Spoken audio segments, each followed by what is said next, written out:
Invest करना चाहूंगा। और मैम पैरेलल इंपॉर्टेंट थिंग है कि वो मेरे 2 फंड हैं, Nippon small cap and axis blue chip, जिसमें एक्सिस ब्लू चिप को मैंने एसटीपी कर दिया है मल्टी कैप के लिए, क्योंकि ऑलरेडी ये दोनों मुझे बहुत अच्छा रिटर्न दे रहे थे।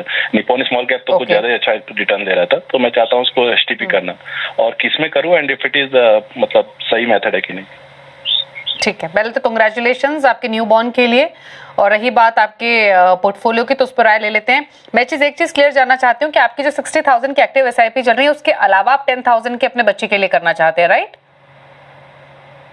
अमाउंट सजेस्ट करो, we are happy to invest that. Okay, ठीक है। तो पहले तो मैं इनका पोर्टफोलियो बता देती हूँ। HDFC small cap 4,000 per month, similar amount SBI small cap में। HSBC mid cap 5,500 SBI contra, Parag Parikh flexi cap 5,500, ICICI pro focus equity 5,500, 10,000 Kotak emerging equity, Nippon India multi cap 10,000, Canara Robeco blue chip equity 10,000। इसके अलावा axis blue chip से ये में जो 2 लाख का निवेश है उसे सिस्टमैटिक ट्रांसफर प्लान के थ्रू एक्सिस मल्टी कैप में डिप्लॉय कर रहे हैं। निपॉन स्मॉल कैप में भी 2 लाख की राशि है, उसे ये किसी और फंड में सिस्टमैटिक ट्रांसफर प्लान के थ्रू डालना चाहते हैं।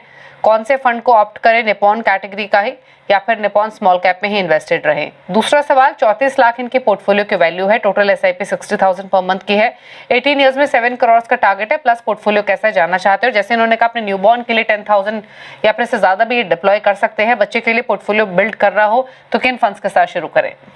इन्वेस्टर्स एट सच स्टेज, आप डिसाइड कर रहे हो to invest for your child, तो मेरे हिसाब से long term wealth creation process के लिए तो बहुत ही बेनिफिशियल होगा। तो पहले तो मैं चाहूंगा कि आप 5,000 करें कि 10,000 करें कि 15,000 करें, आप अपने बच्चे के लिए एक इंडेक्स फंड चुने। अभी क्योंकि ये लॉन्ग टर्म इन्वेस्टमेंट होगा, तो मैं चाहूंगा कि निफ्टी का जो large and mid cap 250 index है, which is a combination of large cap also and mid cap also, तो मेरे हिसाब से लॉन्ग टर्म में आपको आउट परफॉर्मेंस, अंडर परफॉर्मेंस की कुछ चिंता करने की जरूरत नहीं है। You can just let it be the way it is and stay invested in the Nifty large and mid cap 250 index funds for 10, 15, 20 years, whatever your time horizon is for your newborn child. तो मैं चाहूंगा कि Edelweiss का जो large and mid cap 250 index fund है, आप उसमें आप निवेश कर सकते हो। This is number 1। नंबर 2, देखिए उनके पोर्टफोलियो पे आ जाता हूं पहले। देखिए मेरे हिसाब से काफी सारे फंड्स उन्होंने ले रखे हैं एक्टिव साइड में। मेरे हिसाब से सिर्फ 5 फंड की ही जरूरत है, और portfolio is heavy towards mid and small cap, which is also not recommended. थोड़ा सा लार्ज कैप में भी एक्सपोजर होना चाहिए और लार्ज कैप में भी बैलेंसिंग होना चाहिए। तो बेसिकली मेरा रिकमेंडेड पोर्टफोलियो उनके लिए इस तरीके से बन रहा है। पराग पारिक फ्लेक्सी कैप फंड जो कि एग्जिस्टिंग फंड है, जैसा है वैसा ही रखे। SBI Contra fund again existing fund जैसा है वैसा ही रखे।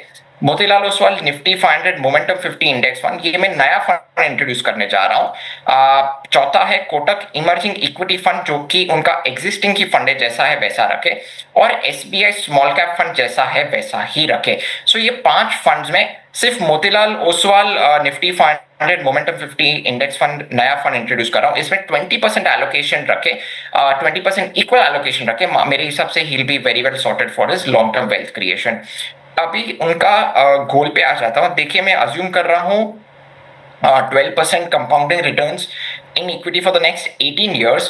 उनका जो 60,000 की जो एसआईपी चल रही है प्लस 34 लाख का जो पोर्टफोलियो वैल्यू है, उसको मैं कंबाइन करता हूं, वो करीबन 7 करोड़ 20 लाख रुपया वो इकट्ठा कर पा रहा है आफ्टर 18 years। तो 7 करोड़ का गोल तो काफी कंफर्टेबली अचीव कर पा रहा है। मैंने जो ये फिगर आपको जो बताया हो वो प्री टैक्स फिगर है, तो मैं चाहूंगा कि पोस्ट टैक्स कंफर्टेबली आपको 7 करोड़ प्लस मिले, तो आप 5% का एनुअल टॉपअप करें, तो मेरे हिसाब से कंफर्टेबली आप पोस्ट टैक्स 7 करोड़ आप अचीव कर पाएंगे।